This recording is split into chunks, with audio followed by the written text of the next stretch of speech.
Imagine if you lived in one of the countries sandwiched between a Nazi Germany and a Soviet Russia, as if you were standing on a narrow spit of sand with the incoming tide racing in from all directions. When one invading force and then another flooded your country, you would escape if you could. And when the storm subsided and the war ended, or if the war carried on and on with no end in sight, perhaps you would find yourself stranded, unable to return home because home is now in a different country under a different rule, adrift, uprooted. And perhaps you would find yourself transplanted to Moota, and the prisoner of war camp became a YMCA hostel for displaced persons.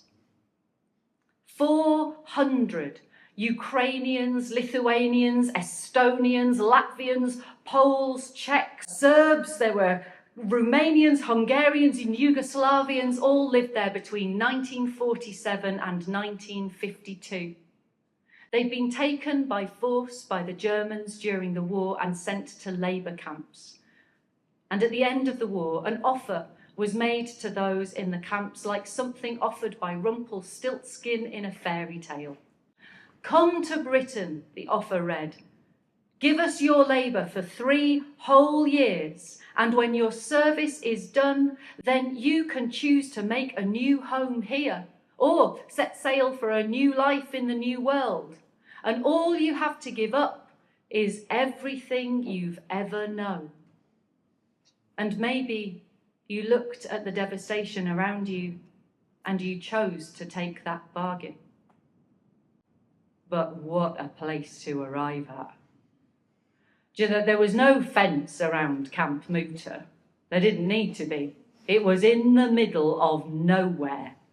Concrete floor, concrete walls, asbestos roof, an iron army bed, a mattress made of God knows what, and 3 blankets. We had to heap our working clothes over the blankets to keep warm. At 7:30 every morning, the army lorries would arrive and be loaded up with people and set off, dropping them at farms, at the milk marketing board, at construction sites. They worked 8 till 5 and then were taken back to Camp Moota for the evening. It was a bleak, depressing place at first. No one spoke English. No one knew if their families back home were safe or well, and morale was low. An Irish priest, Father McCann from Cleator Moor, came every Sunday to celebrate Mass with the residents. And first a hymn would be sung in Polish, and then one in Lithuanian. And then a passage from the Bible would be read by a Polish resident and then read again in Lithuanian. At the end of the Mass, Father McCann took tea and cake with the residents and offered them words of consolation, telling them that things would get better as time went by. We soon realised we had to learn English very quickly, recalled one of the residents, Bolesław Balaszczyk. I immediately ordered a Polish-English dictionary and a phrase book. Many of us carried this book in our pockets as we went out to work, reading it at lunchtime and in the afternoons as we waited for the lorries to pick us up. Another source for learning English was the radio. And the first song I ever learned in English in the summer of 1948 was My Happiness. Evening shadows make me blue when each weary day is through. How I long to be with you, my happiness. After a few months, we had saved up enough money to go for a shopping trip by bus to Carlisle. At the bus station, there was a shop called Doby's, and there we were able to buy socks and shirts and ties, And the next shopping trip we went, we were able to find 2 made-to-measure tailor shops, one Burton's and the other Jackson's, and from then on we always had our suits made to measure. We also used the department stores, Binns's and Woolworths. By 1950, Father McCann's words of hope were coming true, and a grocery van started calling at Camp Moota, allowing the residents to buy luxuries like oranges and grapefruits. A million years it seems have gone by since we shared our dreams, but I'll hold you again. There'll be no blue memories there. A Polish army officer, Mr. Lejecki, was appointed as social secretary for Camp Moota. He organised games and sports and concerts and an annual bike race, the Tour de Moota, with a circuit of Bassenthwaite Lake.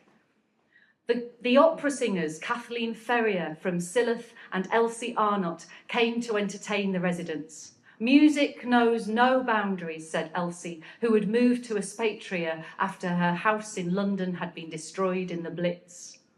At weekends, the residents cycled out to attend the regular dances in Espatria and Cockermouth. In Cockermouth, these were held in the public hall where NatWest Bank used to be. And everybody danced to Billy Bowman's band. Annie Nansen, YMCA secretary at Camp Moota, recalled that the manners of the Moota residents were always impeccable.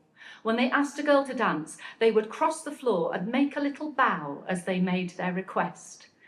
This occasioned rather a few derisory remarks from the local chaps, but the girls thought it was quaintly old-fashioned and rather nice. As a last hurrah, Mr. Lejecki decided to organise a farewell dance at Camp Moota itself before the camp closed. And the residents cycled off to display posters in all the local areas, including by the workers' entrance to the shoe factory in Cockermouth and in all the surrounding villages. The dance was a great success. Very many young women and some young men came, and they danced the night away to the tunes of the band from Espatria.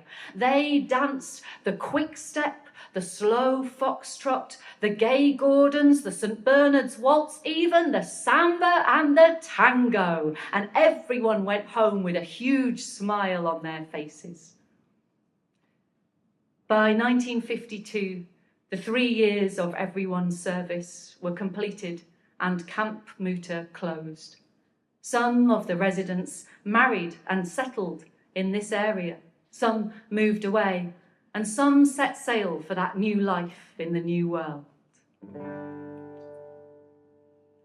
Where the skies are grey or blue, any place on earth will do.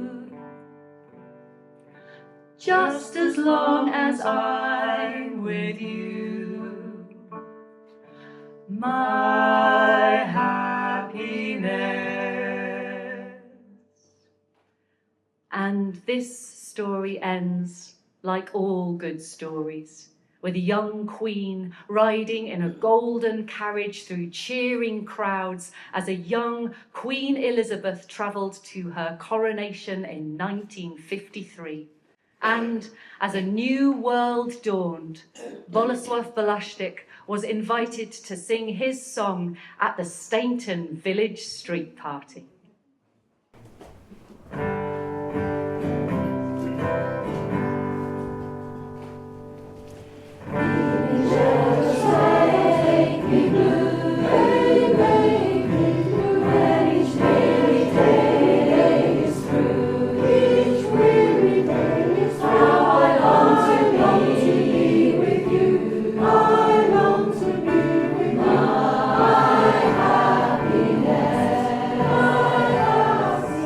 Every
summer, walking out of school for the last time, leaving a job you hated, bright light in the office, big desk man behind it, won't see him again. Setting off on a train journey out of England into Wales, leaving home behind, the journey to Polytechnic for the first time, entering a big city. The freedom to make decisions for yourself and conjure up a new way of being. Eat whatever you want to eat. You will earn money that isn't from a paper round, where people can't criticise you for holding an opinion they don't agree with.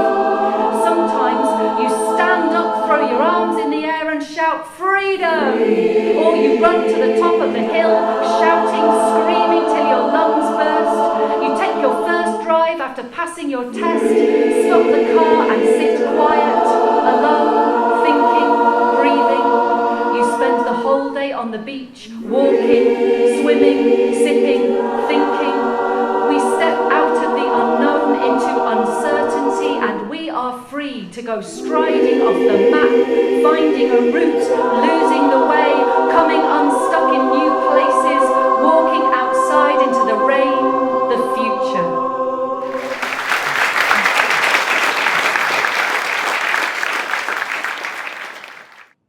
From the shipbuilding towns of the northeast they came, the evacuees.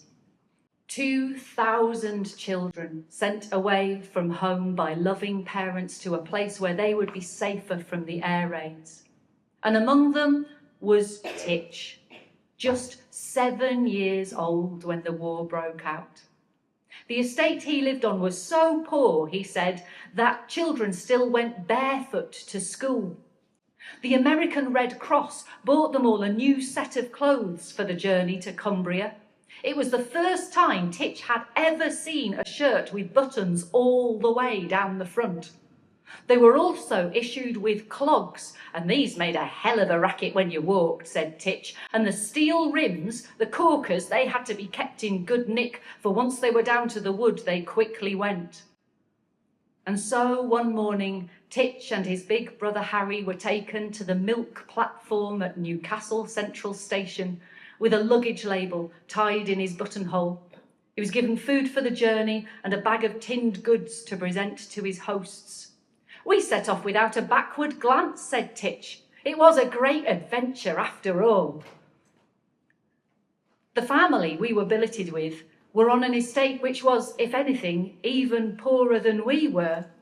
Although we got hard-boiled eggs for breakfast every morning, a rare treat in wartime rationing, but we had to stand at the table. There was no chairs, and drink our tea from honey jars. No cups, no milk, no sugar. Don't think I'm belittling these people. We were no better off ourselves. Behind the house was a steep, grassy bank where the boys played, and come summer, this was covered in glossy, dark berries. When the boys told their host, she was delighted and bade them pick as many as they could so that she could bake some pies. The boys were flabbergasted. "Our faces must have been a picture," said Titch, "for we did not know you could eat blackberries." Opposite, on the other side of the road, was a wood yard. One dinner time, Titch and big brother Harry ventured in. There was not a soul in sight. Big brother Harry got his eye on the crane. It was one of those old-fashioned ratchet and pulley jobs that you wound by hand. And big brother Harry said to Titch, "Here, you hang on to the hook and I'll wind you up." So Titch grabbed hold of the hook and Harry wound the handle, winching Titch higher and higher up into the air. First, one steel-rimmed clog slid off and tumbled to the earth, and then the other one. "I must have been about 20 feet up in the air," said Titch, "just hanging there." It was at that moment that Harry realised that he didn't know how to wind Titch back down again. Just as things were looking desperate, the men finished their bait and returned and were amazed to see Titch dangling there in mid-air. They raced to the crane to let him down, but the rope wouldn't move. Titch wasn't heavy enough. And so they ran and they got the lorry and reversed it under him and climbed up on the cab and reached him down. Do you know, it sticks in my mind, said Titch, because they were so good-natured about it. Do you know, they actually patted me on the back. The day came when Titch and Harry became homesick and resolved to run away back to Newcastle. They talked of nothing else for weeks. Well, how will we know which way to go? Said Harry. We'll walk along the railway lines, said Titch, for in his mind all trains went to Newcastle. But what if a train comes? Asked Harry. We'll just jump out of the way, said Titch. In the event, they stole an apple each from the greengrocer's and set off to walk home by road. After walking for many miles, or so it seemed to them, they paused to look in a shop window display. The woman of the shop came out to talk to them and asked them where they were from. Newcastle, they said. And where are you going? She asked. Home, the boy said. We are going home. Why don't you come inside? The woman told them, and she took them in and phoned the police. When the police arrived, they were puzzled as to how the woman had been alerted that these were evacuees running away. And she said, do you know, I could hear their footsteps approaching from a long way off, and there was something right strange about them. Those bloody clogs, said Titch. Christmas came to Cockermouth, and with it came the fair. It blocked Main Street from end to end, and at one stall there was a row of metal buckets, and you had to get a table tennis ball to stay in the bucket. Titch watched this for a long time and couldn't work out why everyone was failing. It seemed so obvious to him. It was 3 balls for a penny, and the prize was a bar of chocolate. A whole bar of chocolate. In wartime rationing, this was worth more to Titch than a kingdom. He had already decided on the precise type of throw needed, a very gentle lob so that the ball would just kiss the inside top lip of the bucket and then roll slowly down, and it worked a treat on his very first throw, and Titch had won. Hey, see if you can do it again, the crowd urged, but he still had 2 balls remaining.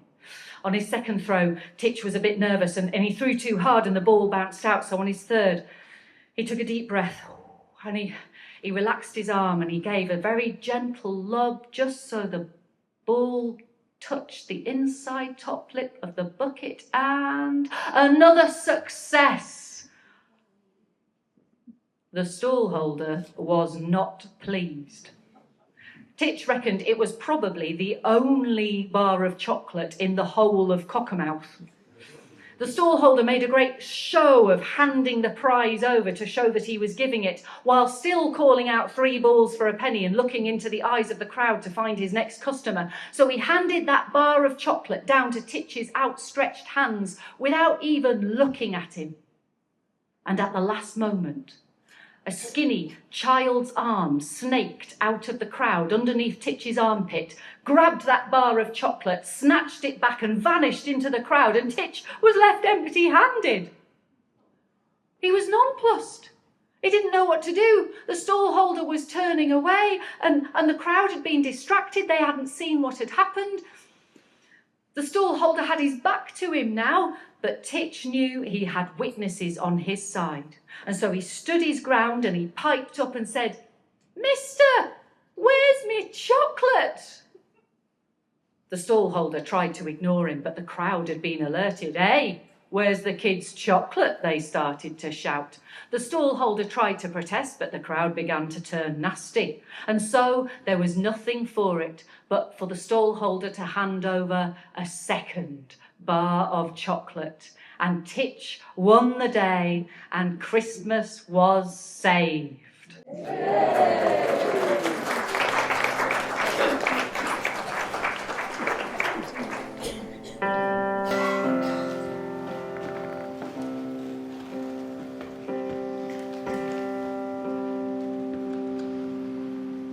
We left the ships behind label on my breast like a medal.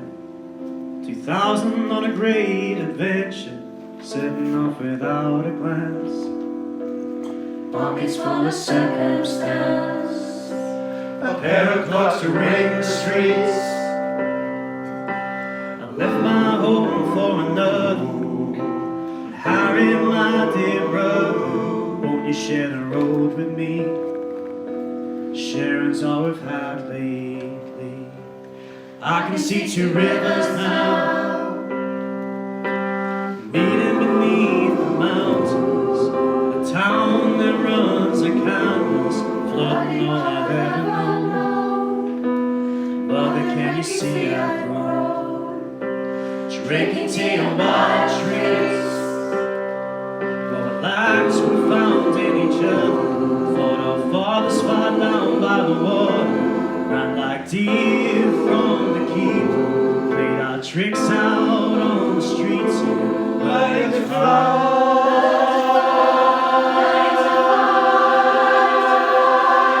Played into the yard, and the same little played piano on shelter 45. The crowds that gathered tasted freedom's delight. It was bought by the loves left behind. It was bought by the loves left behind. Well, if you put your best foot on freedom's road, you're faith in a stranger's hands. Let your neighbor, your sister, your brother, a friend that you walk with, a friend that you walk with. Freedom's land. Sometimes I miss the shipyard bell, my mother in the door by the street light, my father so silent and ghost-like. Harry, do you know the road? Harry, we are going home. And can you hear the chimes of Christmas?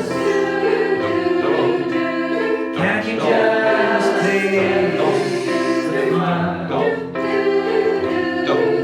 Take all our dreams in your hands and throw them for us all. And they say they play piano on the shelter in 45.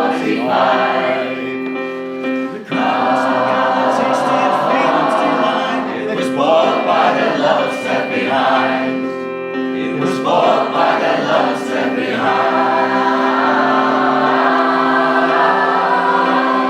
If you put your best foot on freedom's road, you're faith in a stranger's hand. Let your neighbor be